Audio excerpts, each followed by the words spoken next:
Thank you very much for Chris, my mentor, who came for this presentation. You bring me like nervous actually. I have to explain this to you. So this is, I just give the title of my presentation, A Journey to Answer My Why, because that's the first week question that actually we try to answer, what is your why?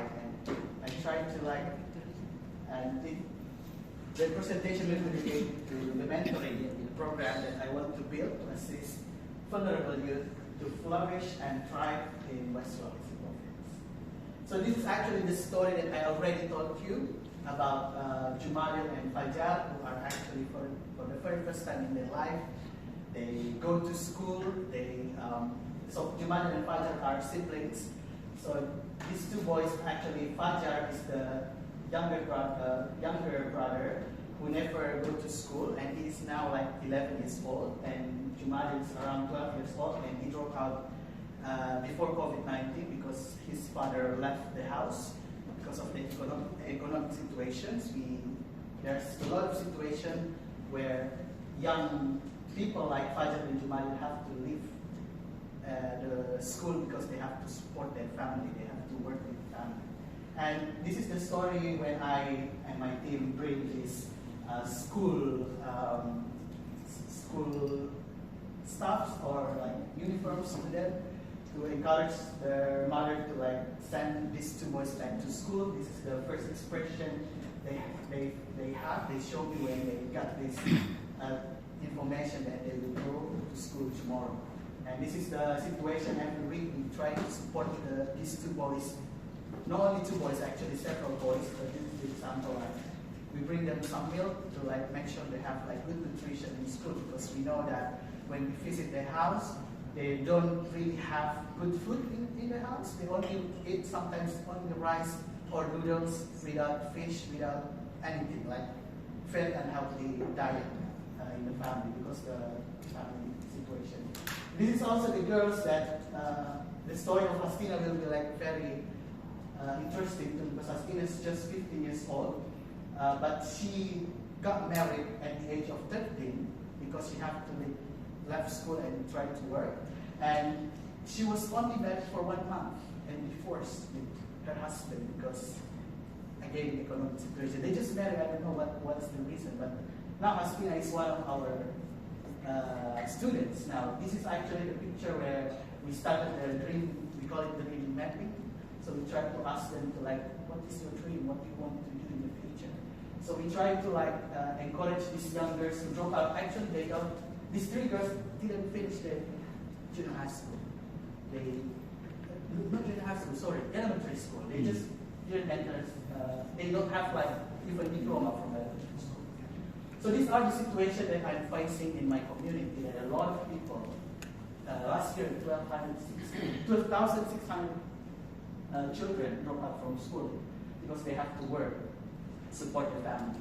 And the average length of schooling in West Sulawesi is just under 8 years old. It means they have to drop out or left school before even continuing to junior high school. They just cannot continue to junior high school.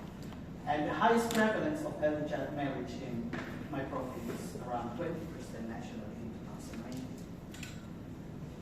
Our research shows us that the situation there where young people left school earlier because the low parental education background also.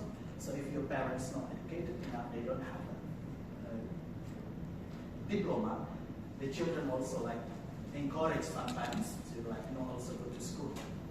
Parents are busy working, they have to work, and the children also have to support the parents' children, work to support the family, difficulty to access schools because it's too far, because the community is kind of in the village and the school is far away. Academic problems, staying in class, not progressing to the next class or next level, and not being able to read. That's the most problem. The problem that I found in children, they can't read.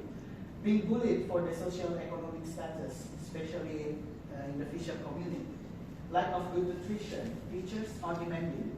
So what I mean, teachers are demanding. They try to push the children to have achievement in academic.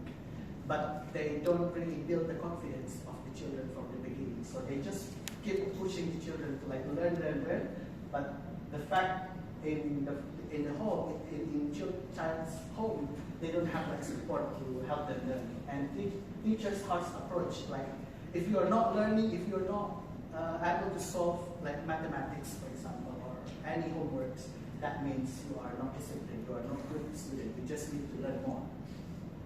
And this is what we do. We did our discussion with young girls who drop out from school, boys, and this is young mothers who were also left school without diplomas.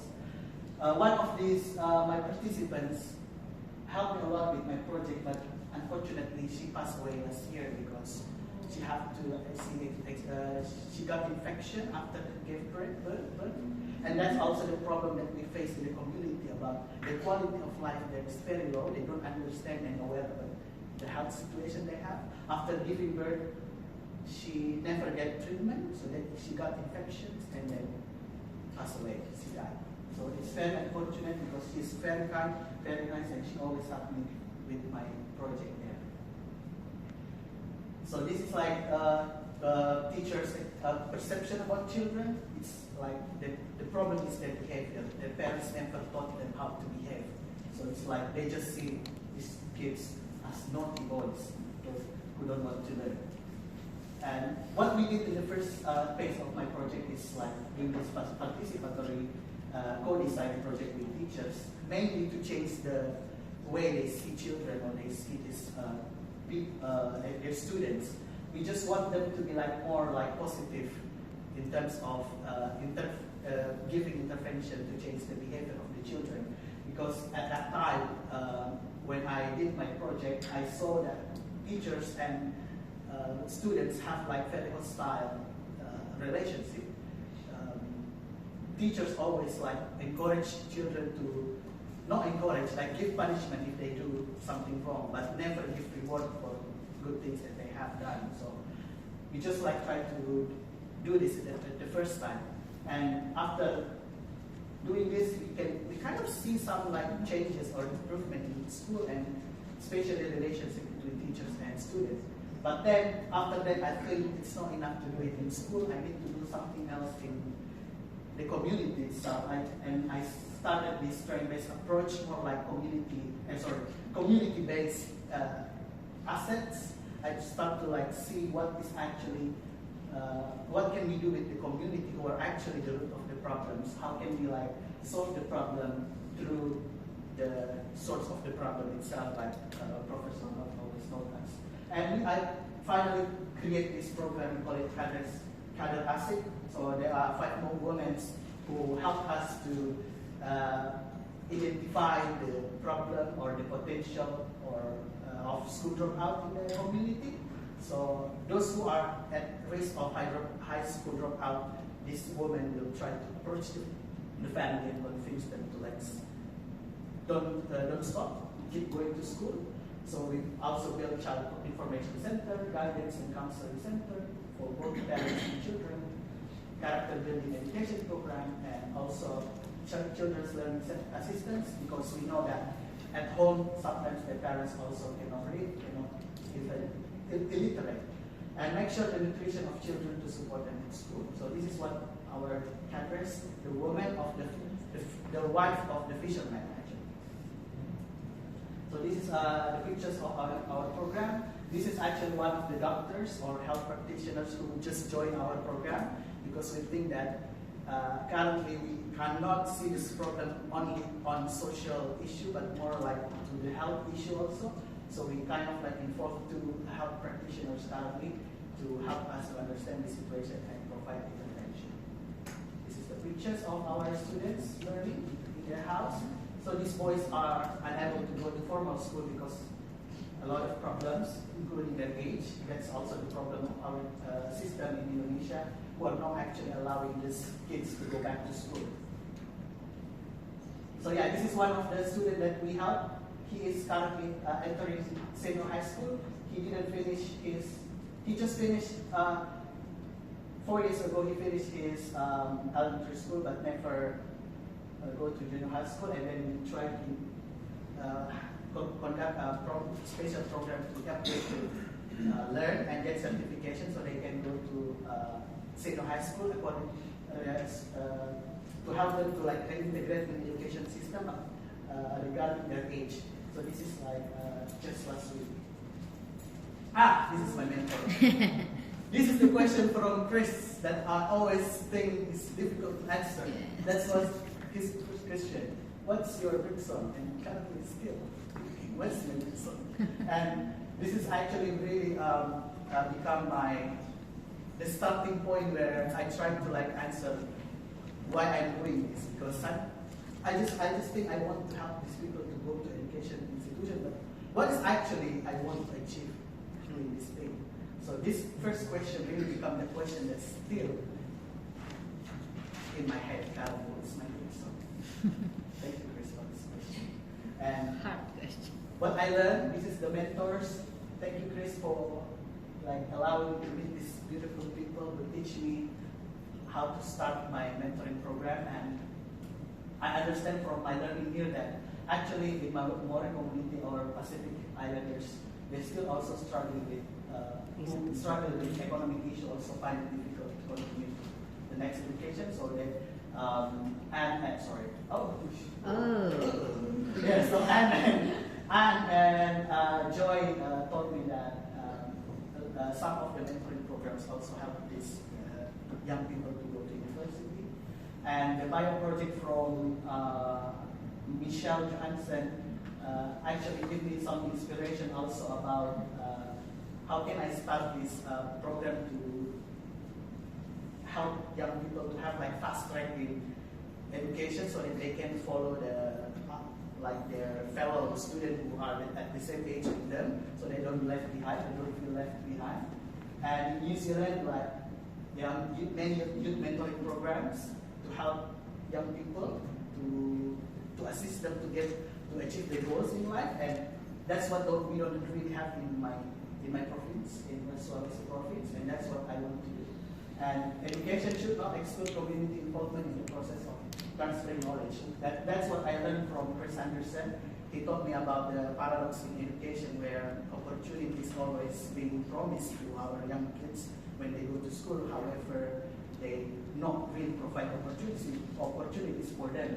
So what we want to do in the community when we ask them to go back to school, we need to convince them that education can really build their community, not the other way around. What I learned, this is what I learned. So this is actually one session with Anne that really touched me. I cried because of this story about Albert Camus. It's French. Camus. Yeah. So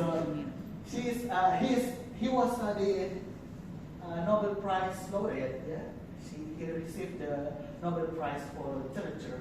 And the story about him was he was actually coming from poor family. Her mom was deaf and illiterate, and she was only 11 years old when his father passed away because of the war, World War I. And this is the letter from Albert Camus to his teacher, who actually believed in him about being successful in the future, and this is what I highlight. But when I heard the news, my first thought after he received the laureate,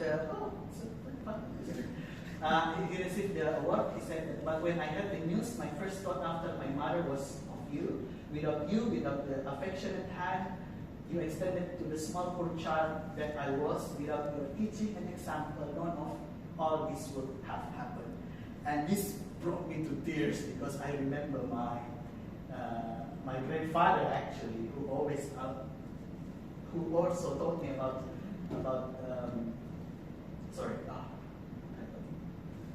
I remember about my grandfather who actually taught me this.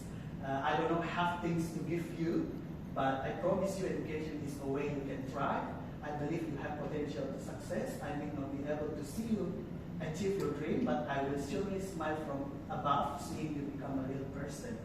So that's actually when I was in 2007, before he passed away. He said that to me, and I remember that when Anne told me the story about Albert Turkey. And that's all. Sorry. And yeah, this is what I've done. I will do youth mentoring to reduce early school leavers in Maluku. So the aim is actually to help those young people from the age of 10 to 25 to like get mentoring program that I didn't have also in my past. So actually, sorry for the time. That is the offer. Yes. So this is the scheme. Probably you can share it later. And this is what we've done last week. I've just heard from my team that they started this, and they've got some people who got scholarship from our mentoring program. So the first week I started this like 10 years ago, and we started it, just started after you talked to me, and then we got some people who got university. And yes, and that's also, I just want to share a little bit about this. This morning I talked to some of my friends who are actually HR managers, like human resource managers, and he said that he can help me because you told me yesterday about providing employability. And I talked to them, and he said that they can help us to provide some quota for those vulnerable kids to go to Alfama. So Alfama is Condon in Makassar. So that's all for me. Thank you so much.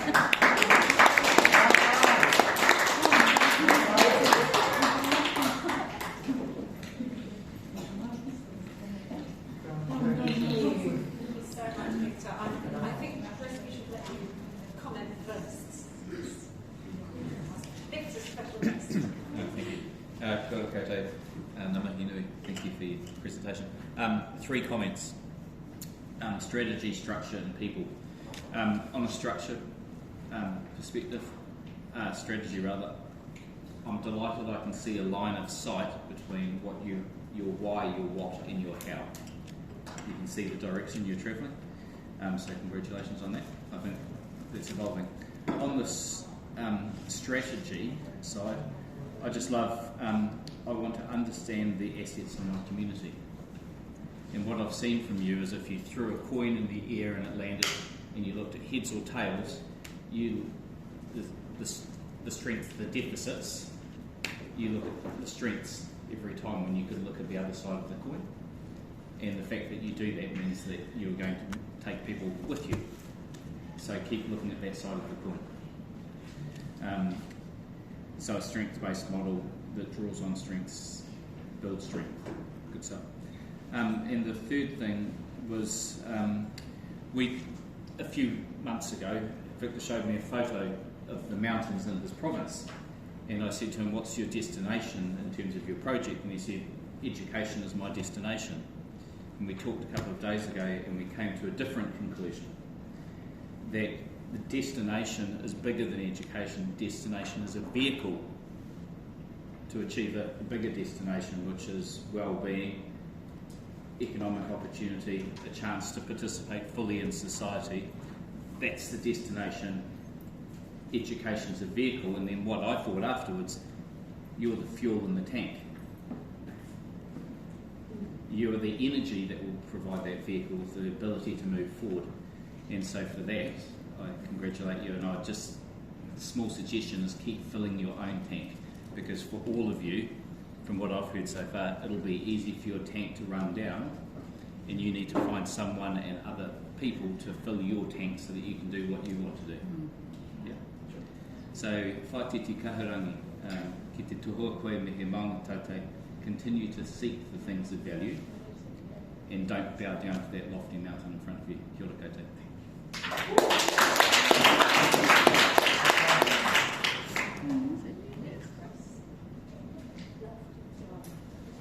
Thank you, Victor. That's great.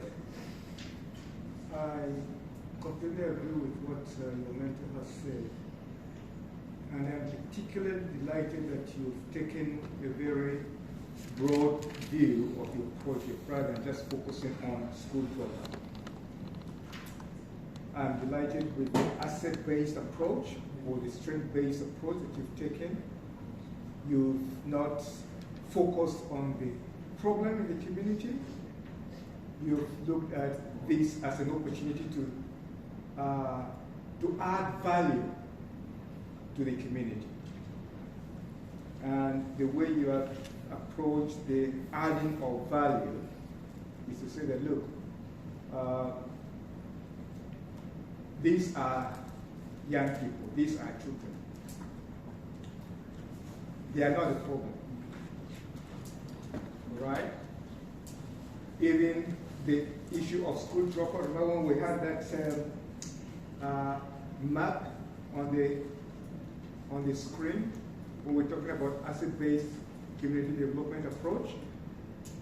Some people look at things just like Chris has said, the haze is problem, the tail is something else. But you are looking at that something else rather than problem. So I really appreciate that, and I encourage you to continue to take that approach to development. The other thing that I think is really good about your work is you have thought through from the beginning to how far you can see. Okay? What I encourage you, as Chris has said, is that the end of your vision is not the end of potential. Okay? Because the fact that you can only see to the horizon doesn't mean there is nothing beyond the horizon. So as you approach the horizon keeps moving. And so you have to develop your project. And as you were talking, I was jotting down where to next, and then you explained that. Where to next, then you explained that, because I was concerned about like I said earlier, in 5 years' time, you're not going to be here doing this project. How are you building the sustainability long-term to achieving the outcomes that you wish to see beyond that horizon? And that is what I'm talking about. And I think that is what Chris has talked about also. Education is not an end in itself, especially for young people. For some of us who are much older, it could be, because you just keep learning for the purpose of keeping your brain working so that you don't lose it. Okay? But for young people, education is a means to attaining the right to life. The right to life, there's no point just having a life if it's a miserable life. So you're talking about well-being. And how to build up their families and things. So I'm very interested in how you have developed that, and I think you have thought through that, and that's what I want to communicate. 3 quick things I want you to reflect on. Okay? The first thing, and I like the way that you've talked about talking to your friends who are in human resource development and things like that. How do you build the networks that are going to support this program long term? Okay? You may ultimately also become part of that network in 3, 4, 5 years' time when you move on. So how are you supporting the building of that network? And in building that network, I suggest there are 3 links you need to look at. The links between home and school. Okay? Because as you've said, there is some sort of disconnect between the way teachers look at children. There is no balance between reward and punishment.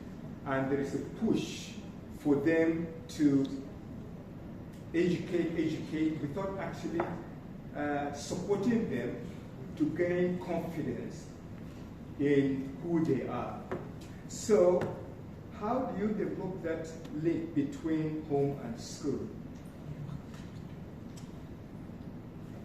And remember when you had the presentation in class sometime, I said that, look, as you have accurately and correctly pointed out, the issue is not about school dropout. School dropout is only a symptom of an underlying problem. So you may address these symptoms, give the Panadol for the headache, but the cancer may still be developing under it. So how are you addressing that cancer between the link between home and school? And then there is the issue of the link between home and community. And that is the expectations, the cultural issues around child marriages you talked about, the issues around access to health and things like that. You just talked about that sad story about a young woman dying from childbirth. That's what I'm talking about, home and community. And then there is also the link between community and school. So these are the sort of networks that I will encourage you as you move on with your project to see how you can build these in for long-term sustainability. Okay? Because as I keep saying to each one of you, you are not going to be there in 5 years' time in this project. If I come to Indonesia and I see you doing the same project in 5 years' time, I will say you are a failure. Because as a community worker, we work ourselves out of our jobs. Because our role is to create opportunity for communities to become self-sustaining so that we become irrelevant. So what I'm talking about, and that's what I'm encouraging you to reflect on as you develop this project. Same as what I talked about earlier. Yeah. Apart from that, I think it's a brilliant piece of work, and congratulations. Thank you.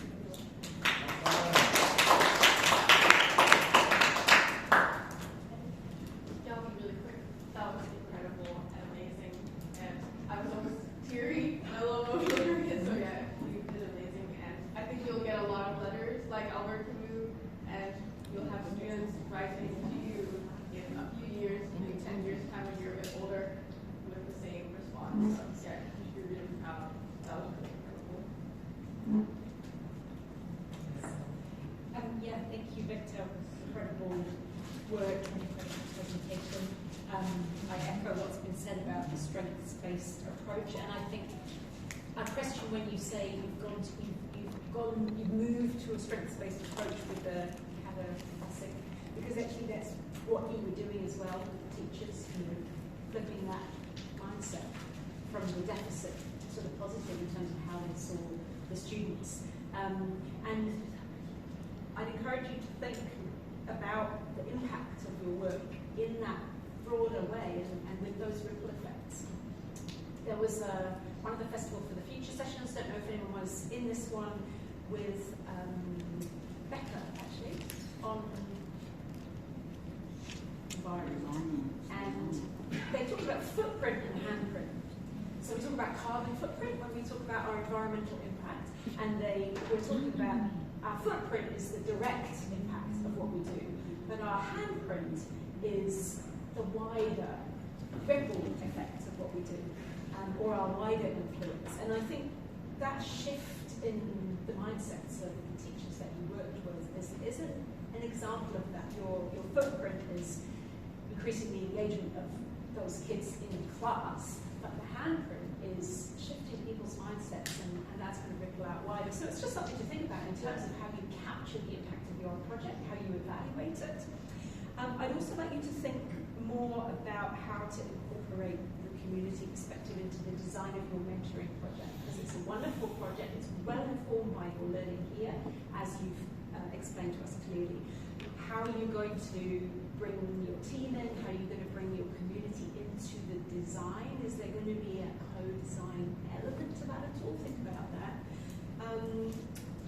But just finally, yes, thank you, Chris, for the question about birdsong. That provoked a very interesting discussion when we were on Waiheke Island. Everyone was like, ooh, what is my birdsong? We had a whole conversation about it. Maybe you haven't decided yet exactly what your bird song is, but whatever it is usual.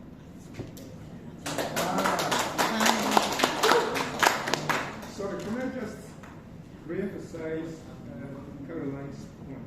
And this is very important. That's what I was talking about in terms of the home school links, the home community links, and the community school links.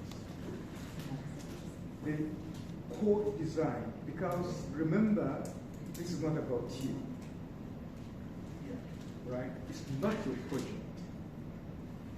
It is a community's project. And so to build sustainability in there, you have to have community ownership. And that core design is the beginning of the process of actually releasing ownership to the community. You are just here as a representative of that community. In fact, let me put it differently. You are not even a representative, you are a delegate. Because ultimately, you take instructions from the community, but a representative is different from a delegate. For those of us who are involved in union activities, we take instructions from when you are a delegate. As a representative, you are given the opportunity to use your initiative and just inform the community or consult with the community. As a delegate, you actually take instructions from your community. So prepare to take instructions from the community because ultimately it is their project. And I mean this for all of you because I'm not going to be here for all of your presentations and I've already missed most of them. But I think that is one of the things I omitted in emphasizing when I was working with you. That even though you have come here as young leaders, ultimately your projects are your community's projects, not your projects. And that's why I keep emphasizing that in 5 years' time, what is this project going to be? Is it going to collapse because you have left? And all the good things that you built and planned collapse? Think about it. Sorry to take a little bit more time. It's all right. It's very important. We've had lots of discussions around what it means to be a leader in the light of those considerations. So thank you. Since we are panel, we're very busy talking, we have time for one comment. Tata. Oh, thank you. I'm really inspired by Victor project because we follow from our residential until now, and I think he worked for three years for this project, and I think it's like going better and going wider. And